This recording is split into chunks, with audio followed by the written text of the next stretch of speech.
agak mekar. Ya, nah itu 3 ciri orang yang bagus, dapat rahmat Allah di akhir hayatnya. Fahiya rahmatun minallah qad nazalat bihi. 3 tanda tadi adalah 3 tanda, 3 ciri orang itu dapat rahmat Allah. Rahmat Allah turun kepada almarhum almarhumah tadi. Itu 3 cirinya ya. Apa? Masih ingat? Kening berkeringat, mata menangis, ya, dia menangis, dan lubang hidung mengembang. Berikutnya ciri yang sebaliknya, orang mati tak bagus, ya, matinya su'ul khatimah. Wa in ghatta ghatital bikri al makhnuq, jika dia ghatta itu mendengkur, ngorok, ya, ngorok, seperti ngoroknya al bikri al makhnuq, seorang gadis yang dicekik. Ngapa contohnya gadis, bukan contoh orang tua? Karena kalau orang tua dicekik tidak boleh kuat ngoroknya, nyawanya lah dikit. Dicontohkan gadis di sini karena masih segagah. Jadi kalau ada yang masih muda, maksudnya itu ya, dicekik kan kuat ngoroknya tuh. Nah, jadi bagaikan orang yang dicekik, yang masih muda yang dicekik, gadis yang dicekik, nah itu kuat ngoroknya. Ya, tidak tahu Allah alam mana suara itu. Ya, mudah-mudahan kita tidak dapat tanda ini. Nah, jadi seperti ada suara tercekik. Itu ciri mati su'ul khatimah. Wa khamida launuhu, warna kulitnya berubah. Tak lemak nyingoknya. Ya, tak lemak nyingoknya. Pokoknya cak burem-burem, cak apa. Pokoknya tidak sedap lah. Ya. Tapi kalau orang meninggal dunianya bagus-bagus, dia pecah, cak tidur baik. Jadi warna kulitnya tidak berubah drastis. Kalau dia putih ya putih, kalau dia hitam hitam. Dan seperti nampak bercahaya kalau baik. Kalau dia ini khamida launu, pokoknya raut mukanya berubah, warna kulitnya berubah. Ya, berubah jadi tidak sedap dipandang. Ya, nauzubillah. Terus wazbada syadqahu. Ini pinggir mulut ini kayak mengeluarkan busa. Orang mati, orang mabuk ya, mabuk kan berbusa-busa kan. Nah, itu 3 ciri. Seperti ada suara tercekik, bagaikan gadis yang dicekik, suaranya itu. Ya, ada ngorok artinya. Yang kedua berubah warna kulit, jadi tidak sedap dipandang. Jadi beler, tak lemak nyingoknya ya. Yang ketiga apa tadi? Mulutnya mengeluarkan busa bagian pinggir. Tidak banyak, apalagi lebih banyak. Makin banyak tuh makin tak bagus. Ya, nah itu ciri-ciri orang yang su'ul khatimah. Jelas? Nah, yang 3 ciri terakhir tadi, fahuwa adzabun minallahi ta'ala qad halla bihi, itu merupakan siksa. Ya, siksa yang ditimpakan Allah di saat sakaratul mautnya. Jadi sudah disiksa waktu akhir hayat. Dikubur lah di akhirat kaki lah cetok. Ya, nunggu kan. Jadi di detik-detik terakhir kehidupan sudah tersiksa. Wa qala Abdullah, innal mu'min yabqa alaihi khataya min khatayahu fayujazifu biha indal maut ay yujaza faya'raku lidzalika jabinuh. Nah, orang yang beriman ketika di akhir hayatnya ternyata masih ada sisa dosa. Ya. Masih ada sisa dosa. Mungkin dia lah sudah banyak ibadat, tapi dosa masih. Akhirnya sebelum wafat disakitkan oleh Allah. Jadi sakit menjelang wafat itu bagus. Jadi itu cara Allah nak ngampuni dosa kita sebelum innalillahi wa inna ilaihi rajiun. Ternyata setelah disakitkan masih ada dosanya. Ya, masih kotor. Belum berhak ya balik kepada Allah Subhanahu wa taala. Belum berhak diampuni. Masih ada sangkut paut dengan dosa. Akhirnya bagaimana cara Allah membersihkan orang itu? Cara Allah membersihkan kita ketika kita sedang sakaratul maut, dosa masih ada. Maka caranya adalah sedikit disulitkan sakaratul mautnya, dan caranya itu cirinya adalah kening berkeringat tadi. Jadi tetap merasakan sakaratul maut, cuma tidak sesulit orang yang su'ul khotimah. Tanda dia itu keningnya berkeringat. Ya, sedikit merasakan beratnya sakaratul maut. Wa qala ba'dul ulama innama ya'raku jabinuhu haya'an min rabbih lamma iktarafa min mukhalafatihi. Ada ulama yang berpendapat kenapa orang mukmin itu ketika meninggal keningnya berkeringat. Nah, itu bukan karena merasakan sakaratul maut tadi, bukan. Tapi ada yang bilang itu karena rasa malu nak ngadap Allah tapi masih terkenang pernah salah, pernah berbuat dosa, kan pernah. Pastilah gitu, sebaik-baik itu pasti pernah maksiat, pernah dosa. Nah, ketika mau menghadap Allah terkenang pernah salah tadi, mukhalafah, pernah menyelisihi perintah Allah, pernah melanggar larangan Allah. Nah, waktu nak balik tadi terkenang, akhirnya timbul hayaan minallah, rasa malu dengan Allah. Saking malunya keningnya berkeringat. Nah, itu makna kening berkeringat. Jadi ada 3 makna berarti ya. Yang pertama tadi itu tanda Allah merahmati orang yang akan meninggal tadi. Yang kedua itu tanda dia merasakan sakaratul maut sebagai balasan untuk menghabiskan dosanya, sehingga waktu menghadap dia betul-betul bersih dari dosa kepada Allah SWT. Yang ketiga itu tanda dia malu dengan Allah, waktu hidup pernah melakukan kesalahan. Nah, saking malunya ada keringat di kening.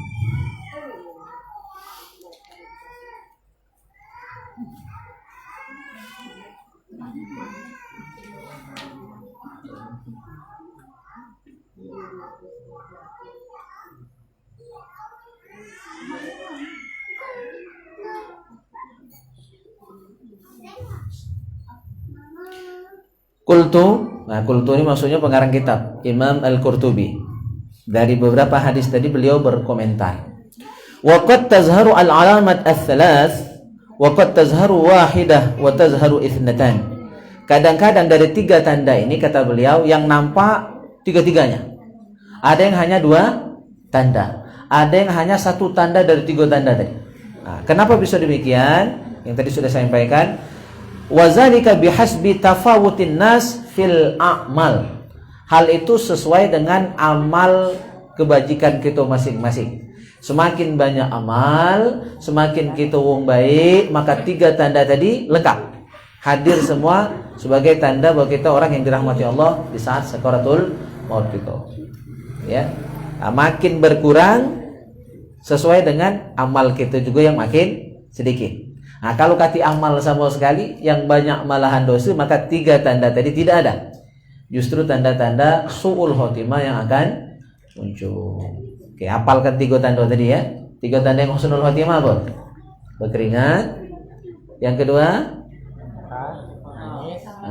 nangis sama hidungnya ngembang. Ya, nangisnya di sini. Ya, bukan di sini. Yang tanda su'ul khotimah ngorok, kayak dicekik, terus berbusa, warna kulit berubah, jadi tak sedap dipandang mata. Oke. Mudah-mudahan kita nemui tanda-tanda baik tadi, kita, keluarga kita, dan orang-orang mukmin. Amin Allahumma amin. Baik, sebelum kita lanjut ke fikih, ada nak ditanyakan?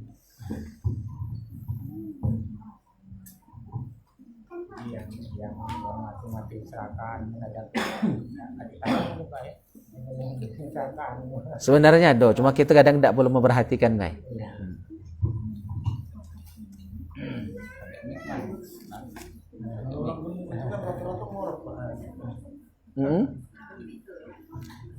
Iya, wallahu alam. Ngorok itu kalau tidur jelas ngorok, ya. Nah, tidak tahu menjelang sakaratul mautnya. Mana itu kadang-kadang pas dia sakit gitu kayak dan melihat kadang sakit yang punya penyakit itu dia sering itu orang yang meninggal, udah meninggal. Apalah inilah sering mengasih itu gimana itu? Ya, ngigau ya. Karena memang di saat itu dia sudah separuh kesadaran di alam dunia, separuh kesadaran dia sudah masuk ke alam akhirat, ke alam barzah itu. Karena alam barzah itu pintu gerbang akhirat. Jadi hal-hal gaib itulah dijingokkan di dia. dan dia melihat hal-hal yang tidak bisa kita lihat. Ya. Bahkan ada yang datang kepada dia, itu ada yang setan, maka hati-hati. Yang datang nyamar jadi ba, jadi ma, jadi laki, jadi bini saat orang sedang sakaratul maut itu. Jangan dikira itu memang betul-betul orang tuanya. Jangan dikira itu memang orang-orang yang dia kasihi. Itu adalah setan. Karena saat orang sedang sakaratul maut, dia sedang haus luar biasa. Lagi ranang, udah ya, lagi ranang, lagi haus, pengen minum. Ya, dan jantungnya itu serasa mau meledak. Dalam kitab Daqaiqul Ahbar dikisahkan demikian. Maka setan memanfaatkan kesempatan itu. Setan tadi datang nyamar jadi baknya. Ya, kalau terbudi langsung. Ya, kalau tidak terbudi maka berubah lagi di wujud jadi maknya. Kaget masih tidak sanggup setan menghilangkan, mencuri iman dia, berubah jadi bininya, jadi lakinya, jadi anaknya, jadi cucunya. Itu samaran. Ya, maka ngigau-ngigau, kadang ngomong-ngomong tidak jelas, itu dia sedang perang itu. Almarhum itu sedang perang dan kita tidak terjenguk, tidak tahu apa yang terjadi. Yang jelas setan sedang berusaha mencuri imannya. Nah, dalam penyamaran setan tadi sambil bawa air. Ya, kalau kau nak minum air ini, dan yang ngomong itu bukan wujud setan. Kalau setan kan dia wujudnya serem. Ya, buruk rupa itu setan. Nah, dia nyamar jadi emak. Kalau mak kita ngomong, man kita tidak tahu kan iman lemah saat itu laju minum tadi. Tapi ada tawaran. Kalau nak minum air ini, kata setan tadi, yang nyamar jadi mak, jadi bak, jadi laki, jadi bini. Jadi luar biasa fitnah pada saat itu. Dan kita kata rewang yang banyak nolong. Kalau bukan karena rahmat Allah, tidak banyak selamat saat itu. Ya, dengan tawaran, kau sujud dengan aku, sembah aku. Mani mendak kuat kan nurut payu, yang penting lemak minum. Nah, kan? Kalau tak nurut, ngubah cara dia. Nah, kalau tidak galak sujud dengan aku, sujud dengan patung, dengan berhala. Ya, kau hormat dengan tanda salib, puji dia. Kalau tidak galak, omong ke kul lasani alil alam, tidak ada pencipta alam ini ada dewe. Kati Tuhan yang nyiptakan. Ya, tidak diciptakan Tuhan, tidak. Alam ini ada dewe. Donya ini ada dewe. Kalau kita iya kan, hilang iman saat itu. Atau terakhir kata setan, kul la ilah. Katakan la ilah. La ilah, tidak hati Tuhan. Jadi jangan galak-galak ngomong la ilah itu. Itu kendak setan, itu omongan setan. Lengkap-lengkap la ilaha illallah. Setiap kan galak tubuh dengar sudah ada ya. Sering sehari-hari itu la ilah. Lagi marah biasanya itu. Atau lagi ngomong, tidak hati Tuhan maknanya. Dan itu omongan setan yang berupaya mencuri iman kita saat kita sedang sakaratul maut. Nauzubillah. Kita berlindung kepada Allah dari saat-saat sulit seperti itu. Itu fitnah. Ya, berat ujian itu. Kalau tidak dirahmati Allah, sulit kita selamat. Kata yang nolong, yang tahu itu, yang berhadapan itu cuma kita dengan dia. Maka tidak banyak-banyak zikir lagi hidup nih lah. Banyak-banyak zikir la ilaha illallah. Terus itu Abdullah zikri, zikir yang paling abdul. Banyak-banyak zikir la ilaha illallah. Tidak usah nak nunggu takziah baru tahlilan. Tubuh ini tahlilan pas kapan takziah atau malam Jumat masih Yasin, sudah Yasin tahlilan. Ada yang sungkan kan cuma masih Yasin makan langsung kan, tak galak tahlilan. Sungkan, padahal tahlil itulah yang menyelamatkan kita kayak gitu. Pintu surga itu kuncinya la ilaha illallah. Kunci surga itu la ilaha illallah. Leman-leman ucapnya. Ini bilang tahlilan bid'ah. Kalau kita saro mati. Ya. Yang zikirnya banyak lagi belum tentu mudah, lagi yang tak kalah zikir. Ya, oke.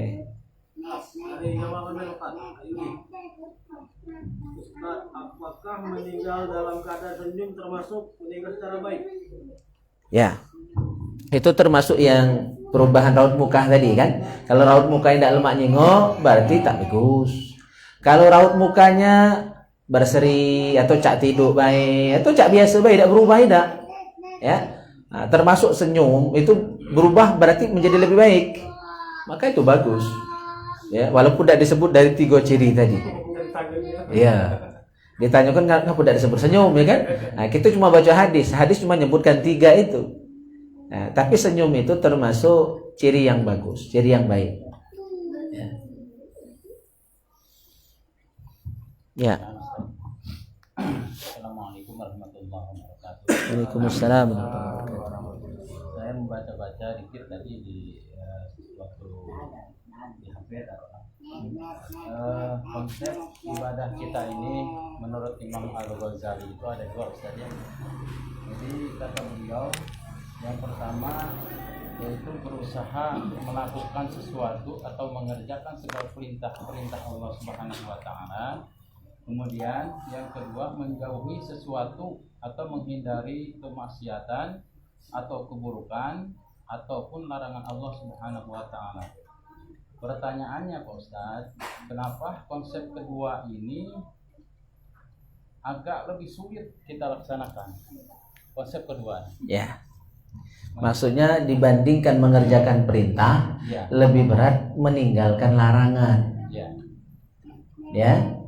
Karena sudah ditegaskan oleh Nabi, ala wa innal jannata huffat bil makarih.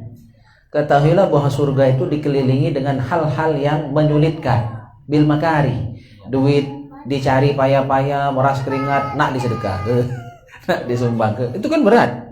Bagian pelit berat sedekah itu, ya berat infak itu. Tidur lemak-lemak, nyenyak-nyenyak, apalagi pengantin baru harus bangun, mandi wajib, sholat subuh, itu berat. Maka benar kata Nabi, ala wa innal jannata huffat bil makari.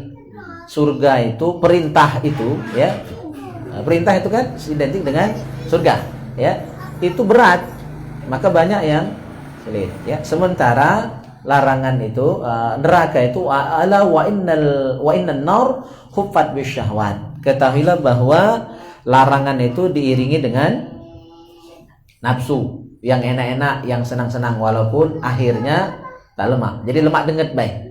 Lemak denget baik. Maka terkait perintah dan larangan, kata para ulama sepakat, perintah itu kerjakan semampunya. Maka kalau pacak sholat berdiri tidak sanggup duduk, tidak sanggup duduk, baring semampunya.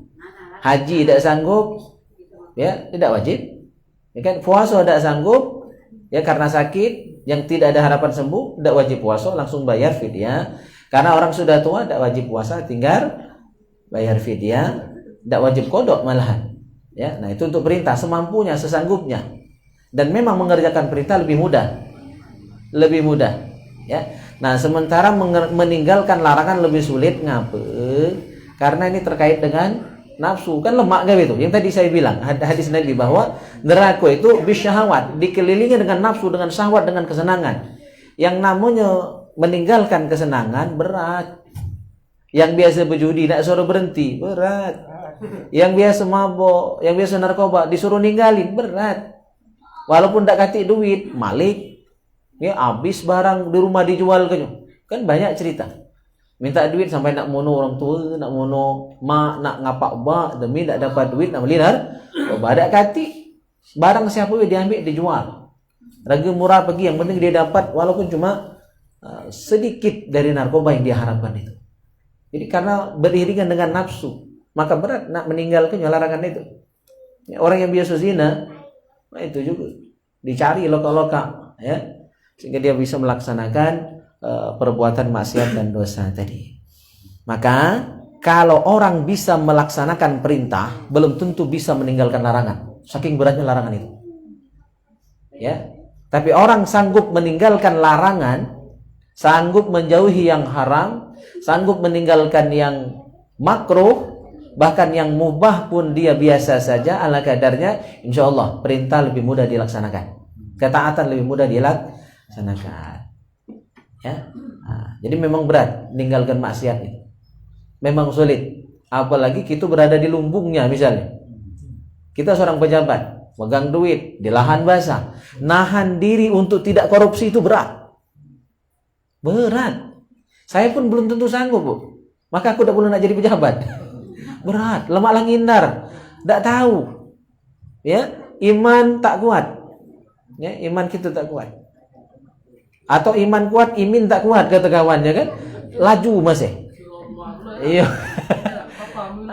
no, belum lagi keluarga. Maka kata Nabi di akhir zaman banyak orang yang terjatuh dalam kemaksiatan karena isi rumahnya. Karena tuntutan istri, tuntutan anak, tuntutan cucu, itu tadi buntu, ya kan? Akhirnya gelap mata, laju melakukan kejahatan. Bini tadi ngompor terus, tetangga gitu sebelah cuma pegawai honorer, ya kan, lapaca negak ke rumah walaupun baru. Ya kan, fondasinya kamu nih bang, kamu nih pak, ya kan, lah PNS, ya kan, pangkat tinggi, apa cak buntunya nih dipanas-panas sama itu, manas lagi laju. Ya. Jadi memang benar ya bahwa maksiat itu lebih sulit. Maksiat itu lebih sulit. Makanya dalam meninggalkan maksiat, ya, dalam meninggalkan larangan tidak boleh separuh-separuh. Kalau sholat tadi kan semampunya, ya, puasa semampunya. Tapi untuk maksiat tidak boleh separuh-separuh. Ya, separuh zina tinggal tidak baca, separuh mabuk tidak baca, tinggal gelo-gelo, kan berat. Ya. Oke, mudah-mudahan kita dijaga oleh Allah ya. Berarti untuk mencapai derajat takwa itu Ustaz, untuk mencapai ke zuhud itu bisa tak kita hidup di zaman sekarang ini dalam keadaan dunia ini sudah akhir zaman, kemudian ramai seperti ini. Nah, bagaimana itu Ustaz? Ya, kalau nak ngandalkan kemampuan diri tak sanggup. Kita tahu deh kualitas iman kita. Ya kan? Oleh karena itu berupaya semaksimal mungkin, tapi doa yang paling penting zaman ini. Ya, minta tolong dengan Allah. Kita ini lemah tanpa kekuatan dari Allah. Tidak sanggup ngapa-ngapa kita ini. Ya, nak melawan setan yang setan itu sakti. Dia tak setedoan. Dia tak kenal lelah. Dia pacak nyingok kita tak pacak nyingok dia. Jadi musuh yang seperti itu kan musuh yang berat. Ya, dan dia tak pernah lalai sekejap mata pun dari menggoda kita. Kita di musola di masjid ini masih ada nih. Kita semayang, dia nyelip antara sop-sop kita nak merusak sholat gitu. Ustaz Madon kan? Itu upaya dia. Maka kalau bukan karena rahmat Allah, tak pacak selamat kita nih. Jadi jangan sombong ya, jangan napok dah ada tenang baik gampang musuh setan. Jadi siapa? Maka buktinya bulan puasa setan dirantai pun kita masih maksiat. Ya tak? Masih banyak yang tak puasa bulan puasa itu. Padahal setan dirantai. Ya. Pintu neraka ditutup, setan dikebat. Ngapa masih banyak yang pecah setan? Lah masa latihannya. Aji setan lah 11 bulan ku tatar. Diucul ke 1 bulan selama Ramadan akan tenang baik. Lah masa ilmunya tuh. Ya, maka minta rahmat Allah. Jadi kita dianjurkan untuk terus-terus beristighfar ya, sama terus-terus baca ta'awuz. A'udzubillahi minasyaitonirrajim. Itu benteng.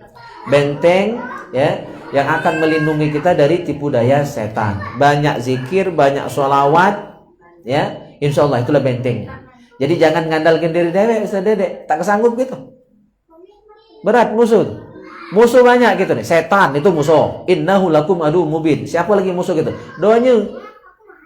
Doanya yang dimaksud tuh ya, gemerlap dunia ini, harta tahta wanita itu musuh kita. Kalau tidak baca memanfaatkannya dengan baik, itu bisa jadi musuh, merusak kita kalau tidak benar-benar. Apalagi yang punya lokak ya, punya kesempatan di depan mata, ada gale peluang untuk maksiat. Nah, itu berat nahannya. Kita lemak ngomong tidak korupsi itu karena kita tidak di wilayah situ. Maka tadi saya bilang saya pun belum tentu sanggup kalau aku megang duit banyak. Untuk tidak melakukan penyelewengan itu sulit. Maka untuk kita yang sadar iman kita lemah, ngindar lebih baik. Ya, menyelamatkan diri, menghindar dari loka-loka itu lebih baik. Karena Nabi bilang, "Man hama haulal hima yushiku ayyaqa fihi." Barang siapa main-main di pinggir jurang, ada waktunya dicampak ke jurang itu. Ya, maka kalau udah galak campak ke jurang, main jauh dikit. Jangan parak jurang, bahaya. Ya, bahaya. Lebih baik menghindar.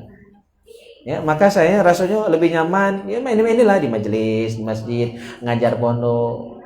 Maka sampai hari ini saya tidak pernah meluk tes PNS. Bukan saya memburukan PNS, dia tidak sanggup. Mungkin kawan-kawan yang di sana mungkin kuat, mana aku tak kuat. Maka tidak pernah meluk tes. Satu-satunya saya pernah meluk tes penyuluh, itu pun dipaksa Ustaz Rihal. Yang daftarnya kawan Ustadz Irwan. Yang buat pendaftaran saya dipaksa untuk ikut tes penyuluh. Cuma itu kan non PNS. Dan alhamdulillah murni, tidak pakai macam-macam dah. Ustadz Dedek juga tahu itu ceritanya kan. Ya. Jadi langkah aman untuk kita yang sadar kita ini lemah iman, menjauh lebih baik, menghindar. Cari gawe-gawe yang aman, berdagang. Ini insya Allah aman. Karena kita dewe yang megang kendali kalau kita berdagang. Kalau kita di begawe itu kita nurut bos, man bos benar lemah. Menuju bos, pokoknya wait. Nah, selesai.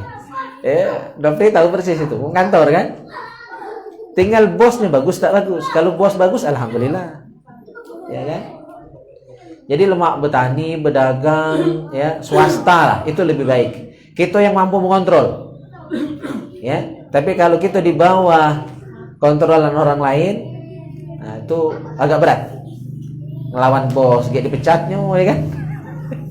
Ya, nak berhenti begawi saat ini belum ada gawian, saru nyari gawi, kaget buntu, nah sudah. Ya. Nah, oke.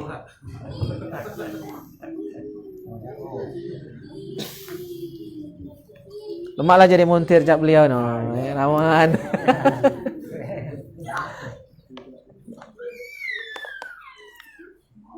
Oke, ada lagi? Lain. Iya. Jika seorang sakaratul maut, apakah boleh jika kita misalnya memberikan air minum? Iya, oh iya. Orang yang sedang sakaratul maut itu yang tadi saya bilang kan, dia sangat haus. Ya, ramang luar biasa. Dan jantungnya serasa nak meledak. Maka sunnah, bukan hanya boleh saja, sunnah dia dikasih minum. Nah, kalau cak ini masih pacak minum sendok ini, ya, sendok ini dikit. Kalau misalnya tidak masuk lagi, ambil perce, tahu perce kain ya, kain yang bersih, jangan lap di dapur tuh, ya, kain bersih. Kain bersih, sapu tangan misalnya, atau jilbab ibu-ibu yang lagi tidak dipakai ya kan, nah, basahi, teteskan sedikit-sedikit, jadi basahi, atau ambil pakai tangan basahi bibirnya, itu lagi sangat membutuhkan ya, supaya dia juga bisa ada kekuatan untuk melawan setan yang sedang menggoda dia nak beri segelas air, padahal itu tipuan bu, hanya fata morgana, mudi ke setan. Ya, ngambawa air segelas, nyamar jadi ayah, jadi ibu, jadi laki, jadi bini, jadi anak, jadi cucung. Itu nyamar baik. Ayat tadi mudi ke, kalau kita nurut kena dia, ayat tadi tidak diberikannya, orang tadi mati kapnya. Nauzubillah. Ya, nah itu yang paling sulit itu. Ya, ujian paling berat itu bukan lagi hidup sebenarnya. Waktu sedang sakaratul maut. Karena kita lagi lemah. Ya, iman lagi diuji saat itu. Dan kita lemah, fisik kita lemah, dan tidak kati rewang. Kati yang nolong. Ada orang di seputar kita, mungkin yang macu yasin, ya, yang nalkin gitu, mungkin banyak anak bini kumpul, keluarga kumpul, tapi tidak tahu yang sedang terjadi. Nah, itulah ujian paling berat. Yang pacak nolong saat itu adalah rahmat Allah. Rahmat Allah. Maka ya, banyak-banyak minta rahmat. Nah, supaya rahmat Allah datang, turun ke kita, banyak zikir, banyak ibadat, banyak sholawat, itu yang undang rahmat Allah itu. Ya, banyak berbuat baik dengan orang. Ya. Kalau kita banyak sholawat, Nabi datang saat itu, ngusir setan yang ngoda gitu tadi. Nabi datang. Karena kalau kita ahli sholawat, ya, itu hebatnya, dahsyatnya sholawat itu. Rasulullah datang, baca nolong kita yang sedang digoda setan saat itu, yang sedang sakaratul maut. Ya. Oke. Jadi sunnah tadi ya, malahan dikasih. Cuma menyesuaikan, jangan segelas ya langsung tuangin, nah.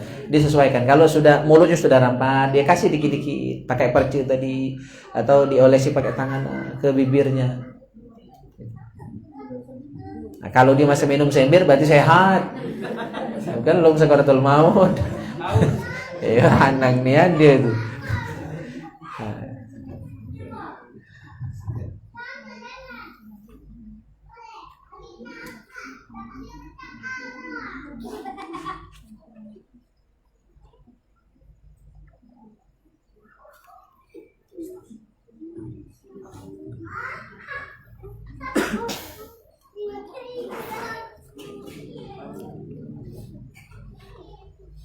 sekali lagi ini. Ya, silakan. Ada tanda, ada Ustaz, tanda-tanda bahwa taubat kita ini diterima apa tidak? Nah, itu. Ya. Tandanya ya. Dan ada soal kita ini. Jadi pernah saya bahas di sini kalau tidak salah bahwa taubat itu ada 9 tingkatan. Ada 9 tingkatan. 1 taubat dari dosa besar, 2 taubat dari dosa kecil, 3 taubat dari yang makruh, 4 taubat dari khilaful aula, meninggalkan keutamaan, 5 taubat dari merasa dirinya orang baik, merasa sudah baik. Yang ke-6 taubat dari merasa sudah jadi wali Allah, sudah jadi ulama, ya. Yang ke-7 at-taubatu summa min ru'yatihi annahu shadaqa fi taubat. Yang nomor 7 adalah taubat dari merasa taubatnya sudah benar. Merasa taubatnya sudah benar, merasa taubatnya sudah sah, merasa taubatnya sudah diterima. Ya, itu salah, wajib taubat karena sudah merasa seperti itu. Yang ke-8 taubat setiap kali lalai dari mencari ridha Allah. Kalau udah ikhlas, kalau riya minta alam. Yang ke-9 taubat paling tinggi adalah taubat setiap kali lupa atau lalai dari Allah Subhanahu wa taala. Maka berarti dari 9 tingkat taubat, terutama taubat yang level 7 tadi Ustaz Dede ya, ketika merasa taubatnya sudah benar, ketika merasa taubatnya sudah diterima, merasa sudah diterima, itu tanda taubatnya belum diterima. Karena orang yang benar-benar taubat tidak akan merasa sudah taubat. Dia merasa masih kurang. Orang baik tidak akan merasa baik. Orang pintar tidak akan pernah merasa pintar. Ya kan? Orang bagus tidak akan pernah merasa bagus karena dia tidak merasa yang ada di dia itu bukan hak dia, hanya titipan Allah. Maka karena dia tidak merasa punya dia hanya merasa dititipi, dia malu untuk mengaku yang bukan gawe dia. Af'al Allah sebenarnya hanya titipan Allah yang ada di kita. Apapun itu, ilmu, harta dan sebagainya. Termasuk taubat. Kita bisa taubat karena Allah menginginkan kita taubat. Jadi ketika kita merasa sudah taubat, apalagi merasa taubatnya lah benar, merasa taubatnya lah diterima, itu tanda belum diterima. Karena orang baik tidak akan pernah merasa baik. Kalau orang nyebut kita baik, berarti insya Allah alhamdulillah. Tapi kalau kita dewe yang nyebut, aku ini baik, tak baik gitu biasanya. Yang ngomong itu, maka ikhlas tidak perlu disebut. Jengok begawenya. Kalau aku insya Allah ikhlas, biasanya tak ikhlas. Ya, ngapa dia nulis aku ikhlas nian? Karena dia takut tidak dianggap ikhlas, maka dia ngomong duluan seperti itu. Jadi tidak usah nyebut-nyebut yang bakal membanggakan diri kita, termasuk merasa sudah taubat. Pokoknya taubat be terus. Urusan diterima tidak Allah. Ya, istighfar be tiap hari, taubat be tiap hari, salat taubat be tiap hari. Ya, mudah-mudahan. Kita cuma berharap, cuma jangan pula putus asa, ya kan? Nah, jadi sikap kita itu bainal khauf war roja, harap-harap cemas. Ada harapan diterima, cuma tidak kepedean, tapi juga tidak terlalu takut sehingga putus asa. Itu maksud bainal khauf war roja itu, harap-harap cemas antara ada harapan, ya, tapi juga tidak berlebihan sehingga sok kepedean. Cak layaknya diampuni Allah, cak layaknya masuk surga. Nah itu tidak boleh merasa seperti itu. Akhirnya akan menimbulkan kesombongan. Tapi juga jangan putus asa sehingga tidak kasih harapan, sedih sepanjangan, ya kan? Telah salah pun.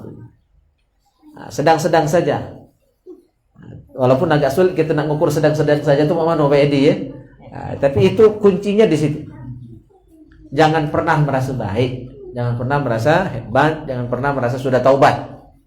Walaupun istighfar kita 1000 kali belum tentu. Tapi jangan lagi meninggalkan istighfar. Teruslah. Jadi jaga hati kita, jangan merasa sudah layak diampuni Allah. Nabi Adam itu salahnya cuma satu. Tapi sampai 40 tahun setelah turun ke bumi, beliau tidak berani nyongak ke langit, malu dengan Allah. 40 tahun. Ya. Bahkan sampai di akhirat nanti ketika seluruh manusia menghadap beliau, anak cucunya menghadap beliau minta tolong, minta beri syafaat, Nabi Adam malu. Tidak sanggup aku beri kamu syafaat. Salah aku yang dulu aku masih terkenang-kenang. Yang wala taqraba hazihi syajarah itu, yang mendekati pohon huldi itu. Sampai hari kiamat nanti Nabi Adam masih terkenang. Nah itu bukti orang sudah taubat, sudah ada. Akhirat masih malu dengan Allah. Kan tadi tanda orang yang baik itu dia berkeringat. Ngapa berkeringat? Karena malu dengan Allah.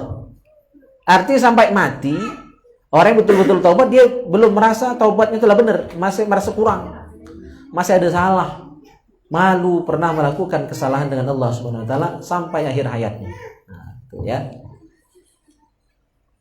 Dan sikap itu harus dijaga terus. Karena kalau kita merasa taubat kita sudah diterima, akhirnya kita berani melanggar. Tenang be, lah diampuni juga dosaku. Akhirnya berbuat dosa lagi. Jadi bagus Ustaz Dedek, kita merasa taubat kita belum diterima itu bagus. Itu harus dijaga supaya tidak mengulangi kesalahan yang sama. Maka terakhir ya, satu kesalahan kita sekecil apapun kenang terus, baik dengan Allah ataupun dengan makhluk, dengan manusia, supaya tidak berani ngulang. Tapi kesalahan orang sebanyak apapun lupakan, biar kita tidak dendam. Gitu ya. Jadi salah orang lupakan sebanyak apapun, supaya kita tidak balas, tidak sakit hati, tidak dendam. Salah kita walaupun secuil, kenang terus, biar tidak ngulangi lagi. Sebaliknya kebaikan kita walaupun banyak lupakan. Kebaikan orang walaupun dikit. Pernah merik kita air setetes, misal saking dikitnya tuh ya. Oh ya, setetes pernah merik kita air. Seteguk lah. Kenang terus. Itu kebaikan orang. Biar kita pandai bersyukur kepada Allah, demokrasi dengan sesama. Nah, itu pecah ngomong be, lemak ngomong be itu. Susah prakteknya. Tapi mudah-mudahan dengan rahmat Allah kita dimudahkan untuk melaksanakan yang baik-baik, dan Allah mudahkan kita untuk menghindarkan diri kita dari maksiat sekecil apapun itu ya, insya Allah. Amin ya rabbal alamin. Ini saja, kita tutup dengan doa kafaratul majlis. Subhanakallahumma wa bihamdika asyhadu an la ilaha illa anta astaghfiruka wa atubu ilaik. Wassalamualaikum warahmatullahi wabarakatuh.